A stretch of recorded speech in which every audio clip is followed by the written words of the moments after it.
Bonsoir, et avant de rejoindre Maxime Lemaine en direct d'Évry pour le verdict du procès d'assises de Jamel Lelmi, quelques mots sur cette soirée d'hier. La préfecture avait prévenu, alerte orange, nécessité de prendre des précautions. L'Île-de-France a évidemment été touchée, mais rien à voir avec certains autres départements. On a pu noter des rafales de vent à plus de 124 km/h, sinon tout le monde a eu le droit à de la grosse pluie et même de la grêle. En principe, un petit peu d'accalmie demain, mais le début du week-end sera également problématique et mouillé.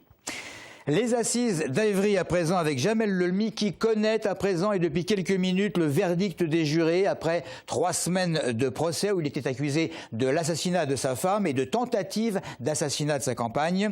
Maxime Lemaine suit ce procès depuis le début. Maxime, vous êtes évidemment sur place et les jurés ont en quelque sorte suivi le réquisitoire de l'avocat général.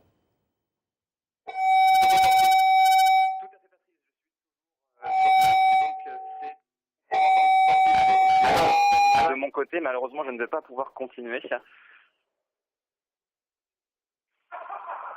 Énormément de Larsen. Là, je vous en prie, poursuivez. Oui.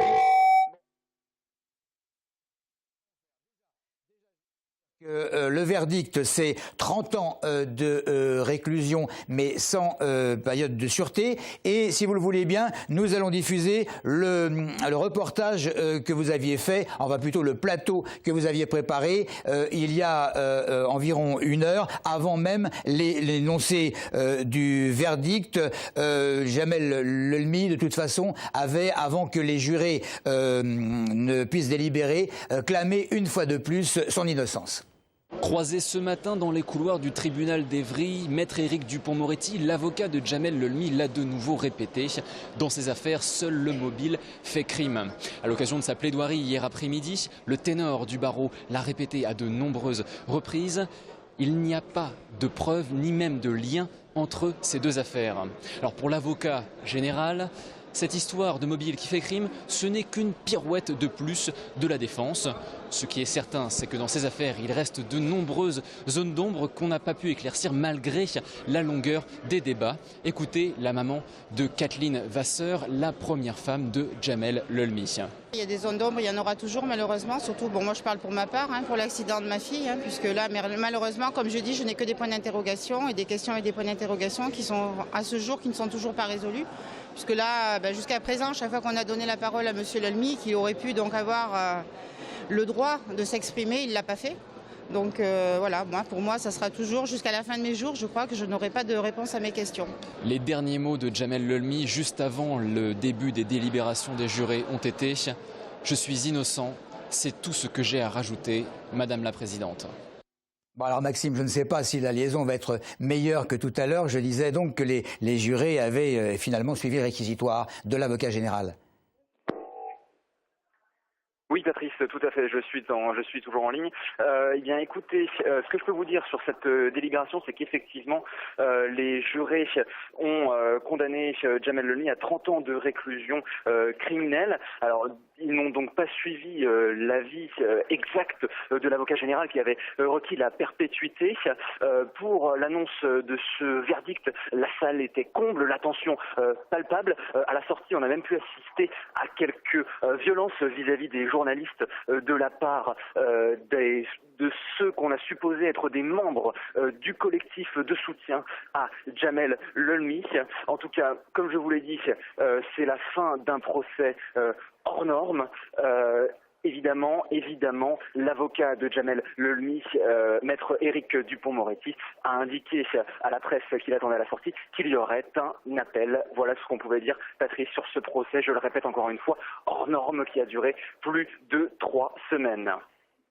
Merci Maxime. Et de toute façon, nous reviendrons demain sur ce procès, bien entendu. Donc, 30 ans sans période de sûreté. Rapidement, l'écart d'Orsay, toujours des attentes de négociation pour que le trafic puisse reprendre normalement. Des milliers d'usagers en attente des résultats, avec en toile de fond une hausse des salaires réclamés par le personnel de l'ordre de 3,5% et ce que propose la direction, 1,1%. Côté syndicat, on affirme que les dépôts ne sont pas bloqués et que ce serait la direction qui freinerait les discussions en question. Les facteurs d'Épinay, ils sont toujours dans l'impasse, avec une réunion de direction syndicale qui n'a rien donné de positif au bout de quelques minutes simplement. Le personnel proteste, je vous le rappelle, contre un projet de réorganisation.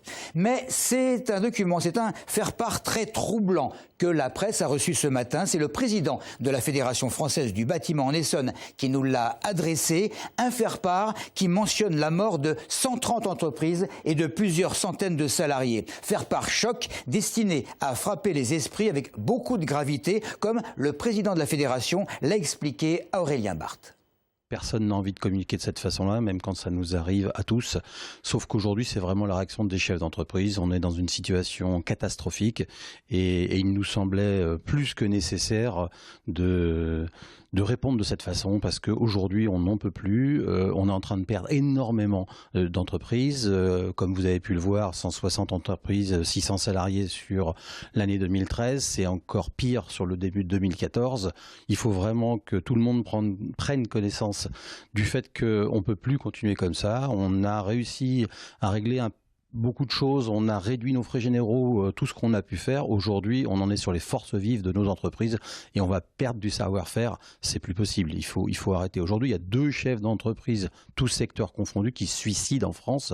Mais qu'est-ce qu'on a fait pour arriver à une telle situation ? Voilà, nous avons terminé avec la grande manifestation annoncée de refus de la réforme des rythmes scolaires qui devrait partir samedi, donc dans 2 jours, du Jardin des Tuileries, là où chaque semaine se réunissent enseignants, parents, élus de toutes couleurs politiques, notamment à l'initiative de Christian Schultz, le maire de Janvry. Eh bien, ce jour, plus de 3000 communes auraient délibéré pour refuser le décret, jugé inapplicable, ruineux et inutile selon ses opposants. Voilà donc pour l'essentiel. On se retrouve évidemment demain pour un nouveau journal. Merci.